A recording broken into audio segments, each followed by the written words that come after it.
Hey guys, Captain Foley here with another Captain Foley product review. Today we're looking at the Metal Earth Optimus and Megatron kits. Two of their newer kits. They also have a Soundwave and a Bumblebee for the Transformers, but haven't got those yet. So I've already assembled these, and I'm glad I did Optimus Prime first, as he's the much better designed and better constructed out of the two. You can see him here. Really great design. Check out the back of the packaging. Really cool shot of Optimus, and then the instructions there. And there's Megatron, and did him second, of course, and also some great artwork. But here they are here in all of their glory. They turned out pretty well. These newer Metal Earth kits are better designed and easier to construct, I find, than the older style one. I recently did a Star Trek TOS Connie, or the Enterprise, and it was atrocious, both design and the build of it. So let's just show you Optimus to start. There he is. Like I said, came together beautifully, looks amazing. The way that the light glints off of all these shiny surfaces is phenomenal. Not too many building problems with him.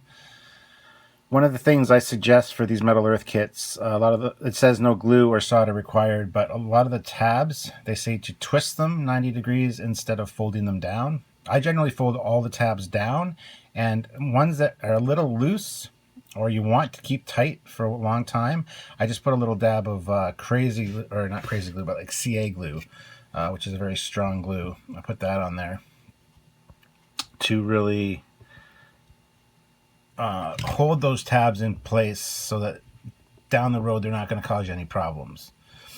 So other than that, Optimus turned out fairly well. There are one or two little parts where a joint would snap because it got bent once or twice too often when I was constructing him. And once again, those seams are easily fixed with just a little line of crazy glue, and you set it in place in it, and there you go. The hardest part on these, this one obviously, was the circles, so to get the smokestacks and his gun perfectly round. The best thing to do is I use toothpicks for rolling the smokestacks around the toothpick, and also paintbrushes and a hobby knife for the gun to get the round barrel. So yeah, that's Optimus, and very highly recommended. I would give him a 9 out of 10.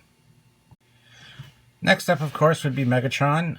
Not quite as good a build as Optimus. I'm glad I did Optimus first, because I thought Megatron would be fairly simple and straightforward like Optimus was, and he's not.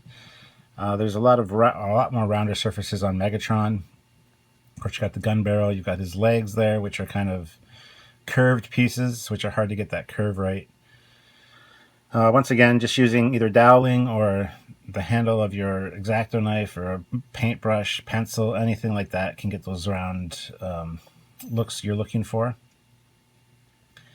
Megatron was very poorly designed as far as I was concerned. A lot of issues, especially with the instructions not being accurate as to what the model is supposed to look like.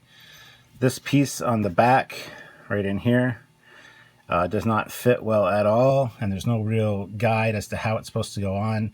You look at the 360 version online, and they kind of have it sitting differently than I do, but I made it look a little bit better. Also, the original design for this has both his arms sticking straight out, which looks rather silly. I modified that to have his one arm straight down, which I thought would be fairly straightforward. Optimus had 4 pegs that his arm slid into, and I thought that Megatron would be fairly simple to alter.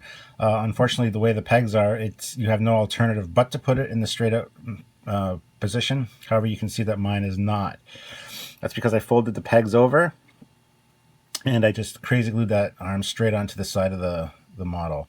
The gun arm is fine the way it is. I kind of like that position, although there's a lot of parts on this that don't line up well and don't close properly. They kind of seem unfinished design-wise, whereas Optimus was very much straightforward. So this one I would give less. I'd probably give a 6.5 out of 10 for this design. Overall, you can't argue with the results.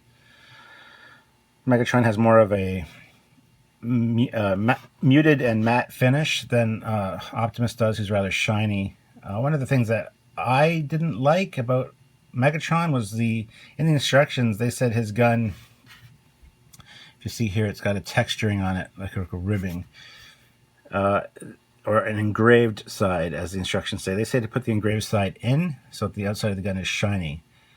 That, I think, is an error. It wouldn't look good at all, I don't think. Megatron's gun is generally etched like that, so I mean that worked out fine, and I think that looks good the way it is. So anyway, there you have it. That's Megatron, guys. Okay, here they are back to back. Looks like they're ready for a duel. Overall, great kits. Not too disappointed with either one of them, to be honest. Like I said, I'm glad I did Optimus first, because if I would have done Megatron, I would have probably not built anymore. And each time I do one of these Metal Earth kits, I say it's going to be my last, because they are frustrating at times. The first one I ever did was the steam locomotive. I've also done the Enterprise, TOS Enterprise. So, but I intend to get Soundwave at least. Not sure about Bumblebee, not really a fan, but Soundwave I think will be pretty straightforward like Optimus, because there's a lot of square shapes on Soundwave. So that's about it, guys. There were a few difficulties with each one, like I said. One of the hardest parts of these is definitely the head, getting the head looking right. A little bit of patience and modifications, and you can definitely get these looking the way you want them for sure. So don't be discouraged if you ever get one of these kits and it's kind of difficult. Just take your time and make sure you look at the directions 1 or 2 steps ahead, just to make sure you got everything right, and then go ahead and build and have fun. And if you need to do some modifications, it's always a possibility.